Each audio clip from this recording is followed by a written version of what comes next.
C'est un réel plaisir pour moi de vous recevoir et puis de répondre à vos questions. Vous avez posé 4 questions. La première, ce qui s'est passé le 4 mai 2015 et pourquoi commémorer le 4 mai 2015.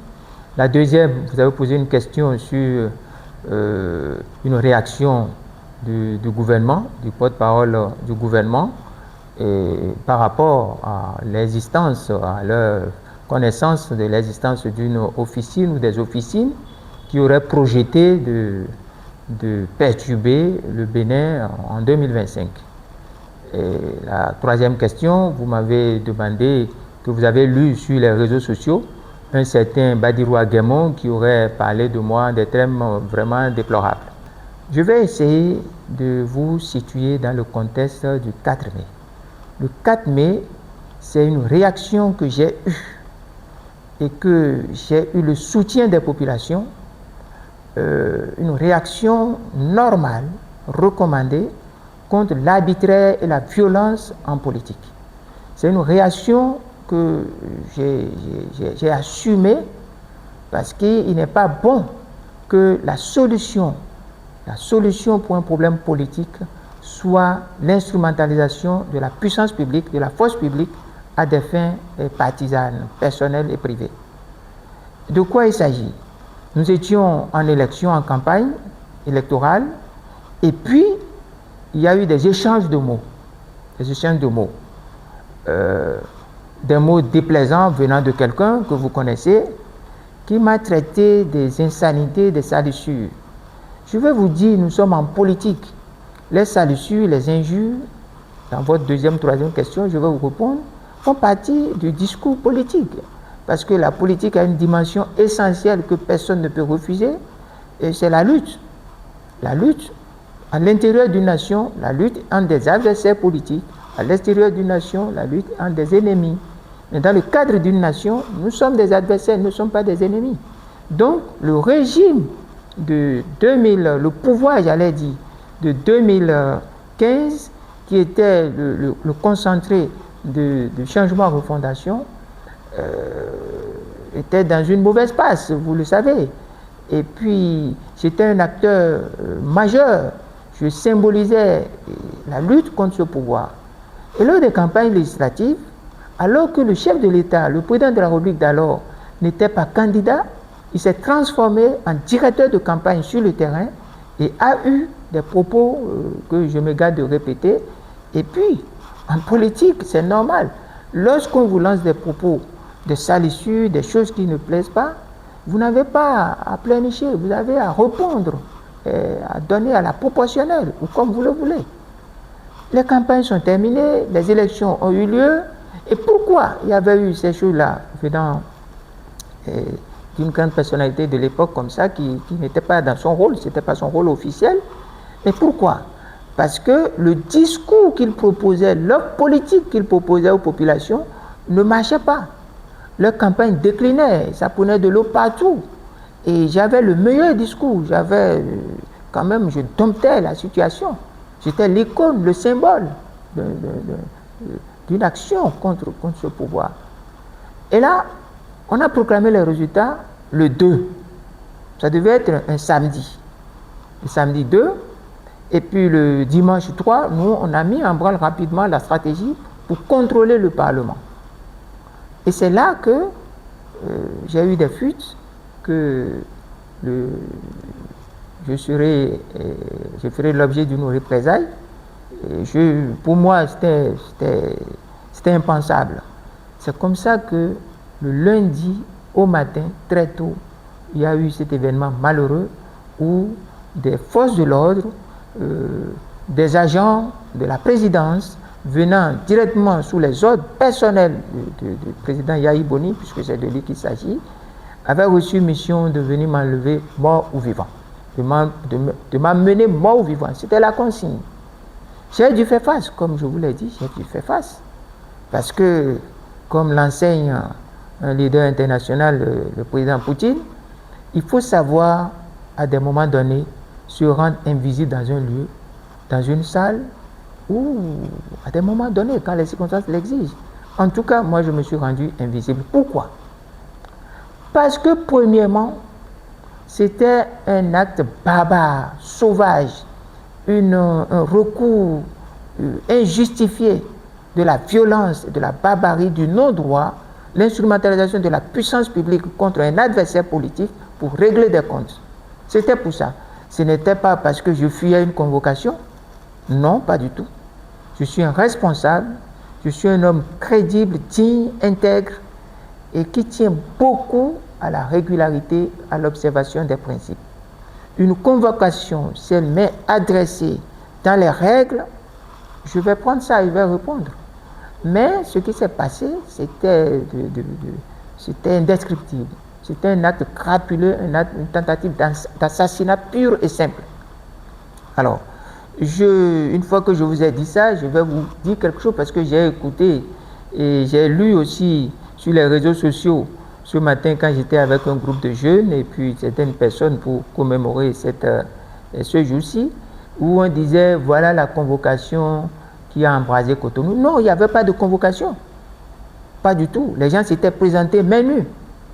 Et mon épouse a fait face en disant avez-vous un document venant du procureur ou une convocation régulière? Alors, dans la voiture, les gens n'avaient rien du tout. Ils sont ressortis. Et depuis leur voiture, un de leurs véhicules, ils sont restés sur leurs propres genoux. Ils ont rédigé une convocation mal remplie, mal renseignée. Ils l'ont présenté à mon épouse qui a dit non. Ça là, c'est irrégulier. Ça ne fonctionne pas. Je ne prends pas. Sortez de chez moi. C'est de là qu'ils ont refusé. Et aidés d'un autre, certainement plus gradé, ils sont restés sur la terrasse, ils ont rédigé une deuxième convocation. Mon épouse a traité les deux convocations de torchon et de chiffon. C'est ça ce qui s'est passé. Donc, et puis mon épouse lui a dit, même si vous aviez des convocations, la loi ne vous permet pas de les envoyer ici. Vous ne pouvez faire éruption ici qu'en cas de flagrant délit. Et puis, puisqu'il n'y a pas flagrant délit, et que vous venez ici, vous venez, peut-être, si mon époux était ici, si c'était sa maison, et que vous veniez le voir, vous ne devez pas oublier qu'il est parlementaire et qu'il est couvert par l'immunité. Vous ne devez pas oublier qu'il y a une session parlementaire en cours. Vous ne devez pas oublier qu'il vient d'être élu, qu'il y a une session parlementaire en cours. Et que la procédure normale, c'était d'adresser votre convocation au bureau de l'Assemblée. Et il appartient au bureau de l'Assemblée de l'appeler, de lui signifier et de décider de la conduite à tenir. Donc, vous êtes dans l'illégalité. Vous sortez. Et c'est dans ces conditions que nos réseaux sont activés pour qu'une réplique populaire digne du nom soit la réponse à donner à Yahya Boni et à son pouvoir. C'est comme ça s'est passé. Mais la moralité et l'histoire politique derrière ça, c'est quoi?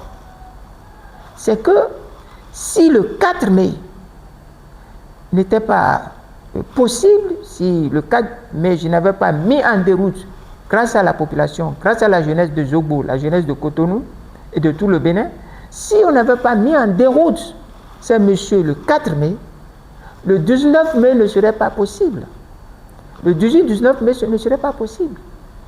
Parce que le 18-19 mai, on doit mettre en place le nouveau bureau de l'Assemblée nationale, c'est-à-dire élire le président de l'Assemblée nationale pour contrôler le Parlement. Donc le but du 4 mai, ce n'était pas pour faire le solde d'une injure politique ou de grève politique, c'était pour mettre, pour enlever, pour faire taire une des voix prépondérantes, un des symboles de la lutte contre l'arbitraire, c'était pour faire taire cette voix. Et cette voix, c'était moi. Et puis, le rôle que je jouais, Yahya Boni est informé du rôle que je jouais. Vous devez savoir que ce n'est pas la première fois que je fais face à des choses de ce genre. Déjà, en 2013, à l'aéroport de Paris, je venais de passer tout le dispositif de sécurité. Et puis, en tant que personnalité, disposant de passeport diplomatique, je devais rentrer dans le tram pour m'amener à l'embarquement. Mais vous ne devez pas oublier que j'ai été encerclé, conduit de force par la police, de Roissy, et dans une petite salle où on m'a fait subir des choses comme si j'avais On m'a interrogé que où sont les armes, où est l'argent. Mais j'ai dit aux gens, je n'ai ni armes ni argent, fouillez. Je voyais toujours avec un petit livre et puis mon manteau, c'est tout. Mais j'ai dû faire face à une fouille. Ma valise a été ouverte. Les gens ont failli ouvrir, déchirer ma valise. C'était en décembre 2013. J'ai subi ça. J'ai dans ma mémoire, comme c'était aujourd'hui, au moment où ces gens m'amenaient pour me dire, mais écoutez, il y avait un Libanais, quand il m'interpellait, j'étais avec une personnalité, une personne qui a un individu qui a le trait un peu libanais. Je disais que c'est peut-être l'autre, ils ont dit non, c'est moi. Donc c'est des gens qui ont reçu des signalisations. Ils me cherchaient. J'ai dit non, moi j'ai rien. Et puis, ils m'ont amené dans la salle. Ils ont opéré leur fouille. J'étais là quand un monsieur me disait, mais vous voulez prendre un peu d'eau? J'ai dit, oh, pour faire quoi? Je ne bois pas. Je ne bois pas. C'est dans les films que vous prenez des gens pour vous les soumettre à ces choses. Ils voulaient déchirer ma valise. J'ai dit non, vous ne déchirez pas. J'ai ma clé. Vous savez comment ils ont fait venir la valise? La valise qui était embarquée déjà à bord, dans la soute, j'étais là. Quand il faut revenir ma valise, ils me demandent si c'est ma valise. J'ai dit oui, c'est ma valise. Avec deux dames, policiers de la police, agents de police. J'ai dit c'est ma valise. Et puis, ils voulaient déchirer, j'ai dit non. Je sors ma clé, j'ouvre. Et ils veulent s'approcher, j'ai dit vous n'approchez pas de ma valise. Vous vous mettez éloigné, mettez-vous à l'écart. Mettez-vous à l'écart. Ceux qui vont s'approcher de ma valise me font face pour que je puisse voir. Il ne faut pas me faire d'eau. Et j'ai dit à ces messieurs, si vous fouillez ces valises et que vous trouvez quelque chose d'illicite, je vous jure tout, c'est devant vous que je vais me donner la mort. Parce que ce serait exactement le contraire calamiteux de ce que j'enseigne aux gens, de ce que j'ai fait de ma vie. Je leur dis, si vous observez quelque chose dedans d'illicite et d'illégal, je serai irresponsable, je ne mériterai pas même mon nom, pour deux raisons. La première, je n'ai pas mis dedans, mais j'aurais failli. C'est une défaillance, c'est une responsabilité pour que d'autres puissent mettre dedans. Ce n'est pas possible. Et ils m'ont regardé. J'ai dit la deuxième raison, c'est que j'enseigne l'intégrité, la sincérité, la pureté. Et je ne peux pas justifier qu'on trouve des choses illicites dans ma valise. Et c'est là ils m'ont regardé. Et puis que s'est-il passé? Quand j'ai ouvert, ils ont fouillé tout, ils n'ont rien trouvé. Ils ont fait tout. Ils n'ont rien trouvé. Maintenant, puisqu'ils n'ont rien trouvé, je leur ai dit, regardez, il y a quelque chose dedans. J'ai dit, vous cherchez l'argent, non? Ils ont dit oui. J'ai dit, prenez ce livre-là. Ils ont pris. J'ai dit, ouvrez le livre. Ils ont ouvert le livre. Ils ont vu une enveloppe dedans. J'ai dit, sortez l'enveloppe. Ils sortent, ils trouvent 3000 et quelques euros dedans. J'ai dit, mais c'est ça. Avec le reçu de change, que j'ai fait ce change-là à Cotonou ici, à Trinity Change ou Forest Change, quelque chose à Missabo. J'ai demandé à un de mes enfants de le faire avant de partir. J'ai dit, c'est ça. C'est ça. Et puis, ils étaient déçus. Et comme ils sont déçus, je prends le déçu maintenant. Et je dis au monsieur, laissez-moi procès verbal. C'est là ils ont commencé par se regarder. Et vous allez voir ce qui se passe. Il y a un des policiers qui a le teint un peu mat, un peu hindou ou un peu guyanais, je ne sais pas, le teint était basané, un peu genre là. Lui, il était resté à l'écart depuis ce temps. Il a mis la main au menton, il observait. Et quand j'ai demandé le procès verbal, comme il est un peu bronzé, un peu noiro comme moi là, et qu'est-ce qu'il a fait? Il m'a regardé, on s'est regardé dans les yeux, il s'est approché, il dit, monsieur, je vous aide à arranger vos choses et puis je vous accompagne. J'ai compris ce que ça veut dire. Il est venu à ma rescousse. Parce que là, si je demandais certaines choses, vous savez ce qui peut se passer. Tout ça, j'ai subi tout ça sous le régime de changement, refondation. Parce qu'on a donné des indications, on croyait que bon, je je traînais des mallettes d'argent, de ci ou de ça. Et puis, 2013, c'est la même, dans la continuité qu'on est venu au 4 mai, tenter la même chose. Je vous fais grâce des deux choses. Tout ce que j'essaye d'éviter. Donc, c'est ça le 4 mai. Le 4 mai, c'était une tentative d'enlèvement, d'assassinat, de faire taire une voix. C'est ça qui a raté. Et le calcul de ceux qui faisaient ça, c'était le 19 mai. Le 19 mai, il fallait empêcher l'opposition d'alors de contrôler le Parlement. Parce que si l'opposition contrôlait le Parlement et qu'on ne dominait pas ce Parlement, on ne prenait pas en main ce Parlement, alors le 20 mars 2016 ne serait pas possible. Or, le 20 mars 2016, c'est le second tour où nous avons gagné et à plate couture le système de après nous, c'est nous. Donc, le 4 mai doit être mis dans son contexte. Ce n'est pas un acte de vandalisme, pas du tout. Ce n'est pas un acte d'incivisme, non. C'est la réponse appropriée lorsque le pouvoir devient malade, fou, lorsque le pouvoir est pris par l'hubris et devient un pouvoir pathologique, névrosé, pathologique. C'est une réponse populaire. Et c'est ça que je dois recommander à toute la nouvelle génération et à toute génération. Et ça ne se fait pas parce que, par incantation. Ça ne se fait pas incantation. Ça se fait par une préparation minutieuse, une sensibilisation minutieuse, et c'est le peuple qui prend ses responsabilités.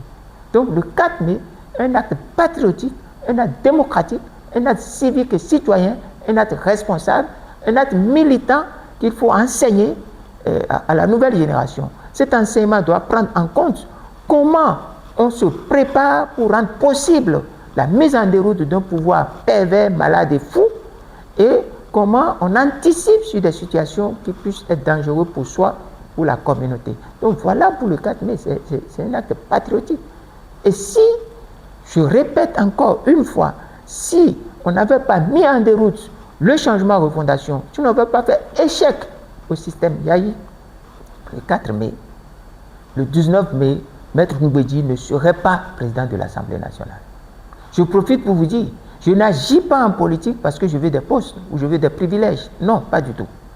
Les postes et les privilèges ne sont pas mon leitmotiv en politique. Je vous donne un exemple, et je vais citer des noms, qui sont encore des personnes qui sont là, qui peuvent dire si je mens ou si je dis la vérité. Lorsque le 19 mai, nous avons réglé tout ça, et que le temps est venu maintenant de positionner des gens, le président Bruno Ramoussou est vivant. Il m'a appelé. Il m'a offert le poste de premier vice-président de l'Assemblée nationale. C'était lui le leader de l'Union pour la Nation. Il m'a appelé. Il m'a dit, avec tout ce que tu as fait, c'est pour toi. J'ai dit au président, mais non, je ne veux pas. C'est vous le président. Vous voyez qui peut. C'est comme ça qu'on a fait le choix il m'a parlé de Roundété, j'ai dit, il peut prendre. Il est vivant. Je ne dirai rien publiquement qui ne soit démontré ou prouvé, ou pour lequel je serais incapable de donner ou de citer des noms. Il appartient à ces personnes que je cite de venir dire non, il ment, il a fabule. Ce ne serait pas possible. Ce serait leur conscience. Ce serait leur conscience. Donc voilà, grosso modo, ce qui s'est passé pour le 4 mai. Je félicite la jeunesse de Cotonou, je félicite les jeunes de Zobo, je félicite la jeunesse du Bénin, je félicite vraiment ce qui s'est passé. Et puis je dis, toutes ces personnes, je ne saurais jamais les remercier. Il y a aussi, je dois rendre hommage à mon épouse, parce que si elle n'a pas été vigilante, si elle n'a pas pris le dessus, elle n'a pas anticipé, analysé rapidement la situation, elle ne m'aurait pas conseillé de ne pas sortir. Je serais sorti. Et si j'étais sorti, l'affaire est réglée. C'est lorsqu'elle a anticipé, analysé la situation, elle m'a donné les signaux que j'ai dit, ok, nous avons une stratégie pour nous rendre invisibles, on va mettre la stratégie en marche. C'est ce que j'ai fait.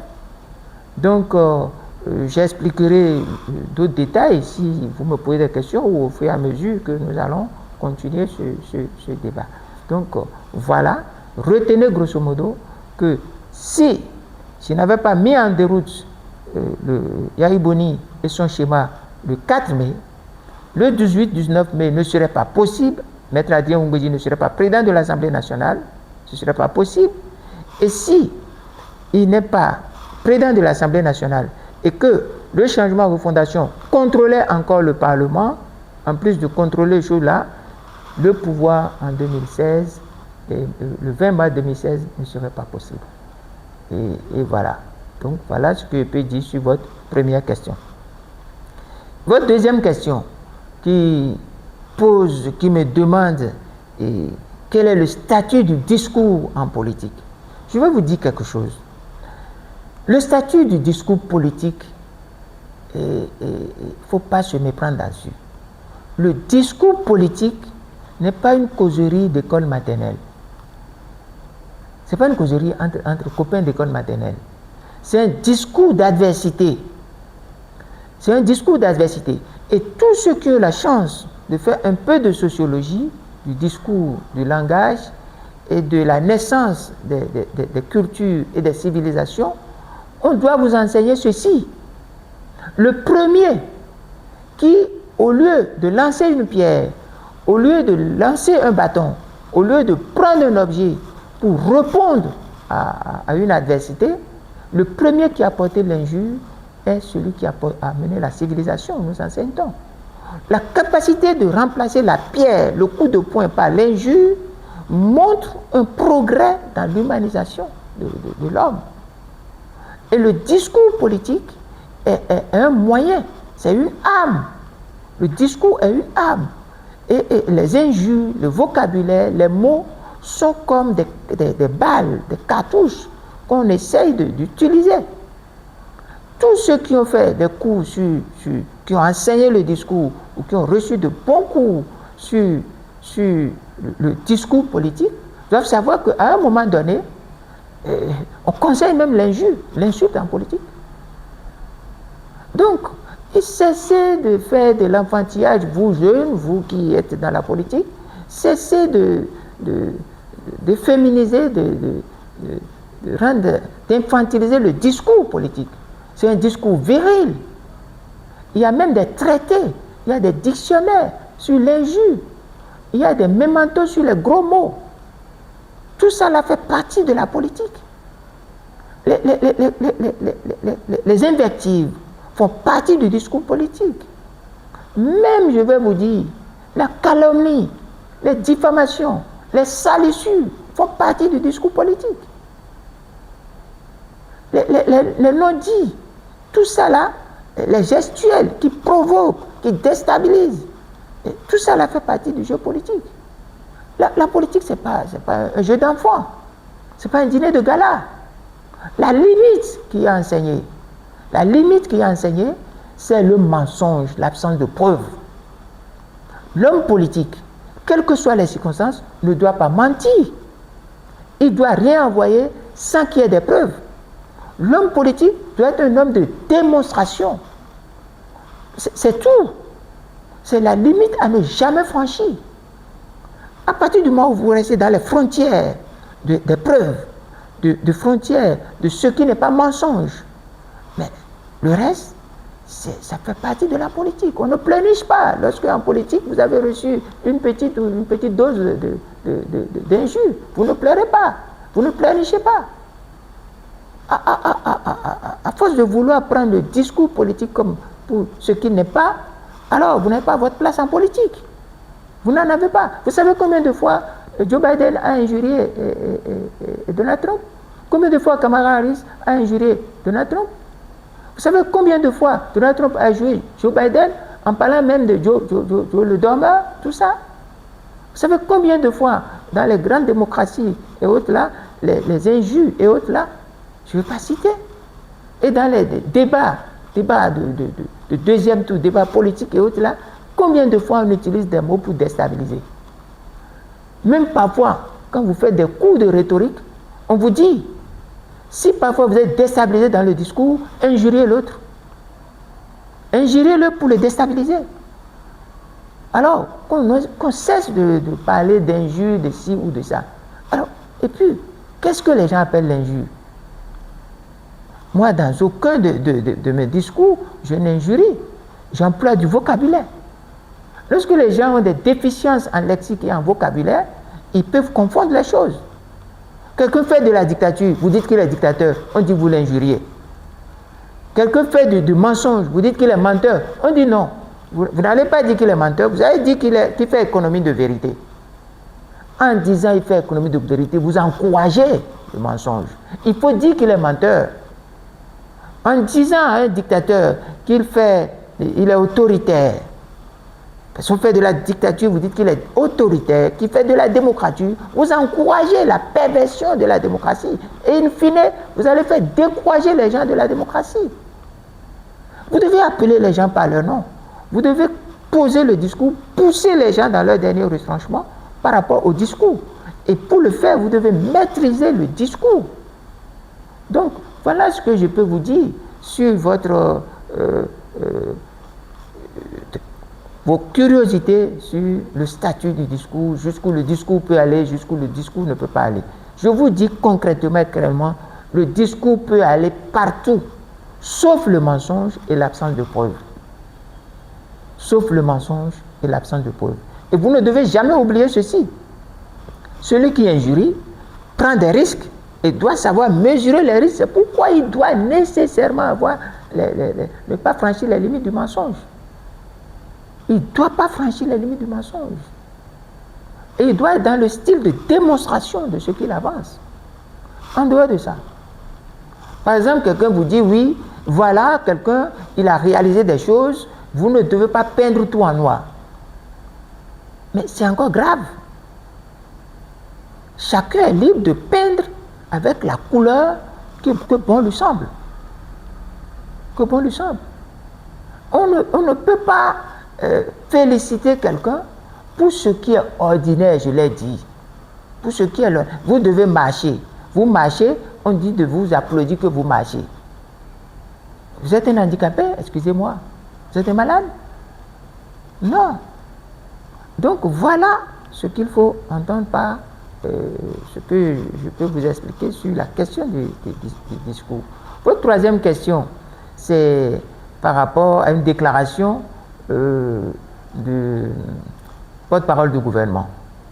Vous savez, vous m'avez dit, mais moi aussi je l'ai écouté, que le porte-parole du gouvernement, dans une de ses dernières sorties, a dit que il existe qui sont au courant que nous, parlant de lui et de nous, ce nous doit être un nous du gouvernement, un nous de l'État, un nous officiel du gouvernement, qu'ils sont au courant de l'existence d'officines au pluriel, et le journaliste d'officines qui ont le programme de déstabiliser le Bénin dans le courant de l'année 2025. Alors, le journaliste a posé la question, ah bon, officine à l'intérieur ou à l'extérieur? Il dit à l'intérieur comme à l'extérieur. Mais c'est grave comme déclaration. Il dit en 2025, s'il dit ça, c'est qu'ils sont déjà au courant avant 2025. Et s'ils sont au courant avant 2025 et qu'ils ne broutent pas et qu'ils sont dans ce schéma, alors c'est grave. C'est grave. C'est grave. Personne ne peut entendre cela dans un pays et se taire. Il ne faut pas que les gens viennent jouer à de la manipulation. Et je voudrais vous dire quelque chose, vous qui êtes encore jeunes, je voudrais vous dire de faire très attention avec la manipulation politique, l'instrumentalisation. Vous savez, la politique en politique, il y a quelque chose qu'on appelle l'invention de l'ennemi. L'invention de l'ennemi est une stratégie de manipulation par la peur. Avec le concept, la théorie de l'invention de l'ennemi, on invente l'ennemi. On invente l'ennemi et parce que l'ennemi inventé, on le diabolise, on dramatise, on extrapole, on hyperbolise ça de telle manière que vous ayez peur et que le manipulateur se substitue à vous pour être celui qui va vous mettre à l'abri de cette peur.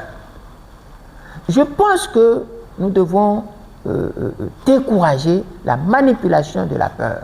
Parce que le timing proposé par et soutenu, affirmé par le porte-parole du gouvernement, est un timing grave. 2025. 2025, c'est quelle année? 2025, c'est la dernière année de Patrice Talon au pouvoir. C'est la dernière année de la rupture. 2026, c'est à peine le premier trimestre, cette affaire est réglée. Mais pourquoi inventer et inspirer la peur, l'instrumentalisation de la peur? Non, pas du tout. Vous devez faire très attention. Ils sont en train d'instrumentaliser la peur. Et au détour de cette instrumentalisation, il y a beaucoup de choses qu'il faut anticiper et leur dire n'allez pas sur ce terrain. On ne veut pas prétester de la peur des officines pour ne pas que la tenace ne se joue pas. Parce que après les obstacles du code, après les manipulations constitutionnelles, après tout ce que vous avez vu, qui sont le lot de ceux qui sont du camp, de ceux qui sont en train de parler, voilà ce qu'on vous sort dans un contexte où le code électoral est un code plus que jamais exclusif. Un code plus dangereux qui contient des éléments plus dangereux que le certificat de conformité. C'est de ça qu'il s'agit. Le débat n'est pas l'instrumentalisation de la peur. Le fait de prendre le terrorisme pour instrumentaliser le terrorisme et l'inviter dans la sphère politique et rester derrière pour faire croire que les hommes politiques à l'intérieur du pays sont de connivence avec des réseaux terroristes. Non, c'est facile ça. Je dirais au gouvernement de sortir de ce jeu. Sortez de ce jeu parce que ce que vous voulez faire, on vous attend. On vous attend sur ce que vous voulez faire. Et ce que vous voulez faire, seuls les naïfs ne veulent pas comprendre. Mais moi, je me suis évertué, à dire à tout le monde ce que vous voulez faire. Vous voulez faire la clochardisation de la fonction présidentielle. C'est ce que vous voulez faire. Et en dehors du fait de confisquer le pouvoir, vous voulez maintenant clochardiser. Et je vous ai posé la question plusieurs fois de nous dire ce que vous mettez dans la refonte complète du système dont a parlé Vlavono. Vous n'avez pas répondu. Tout le débat est là, la refonte complète du système. Regardez même vos propres codes, votre propre code électoral. Dedans, il y a des choses que vous ne pouvez pas faire. J'ai écouté dernièrement Victor Tokpanou, qui est un professeur, pas n'importe quel professeur. Il est maître de conférence. Et il enseigne les sciences politiques. Et il vient devant tout le monde, Victor Tokpanou dit, oui, ce qui se passe là, c'est pour éviter la catastrophe que nous avons proposé l'accord de gouvernance. En réalité, ce qu'ils ont mis dans leur document, ils ont mis un thème un peu bizarre. Un accord de coalition parlementaire. C'est-à-dire, ils vont faire un accord pour gérer ensemble, pour une activité parlementaire ensemble, coordonnée ensemble.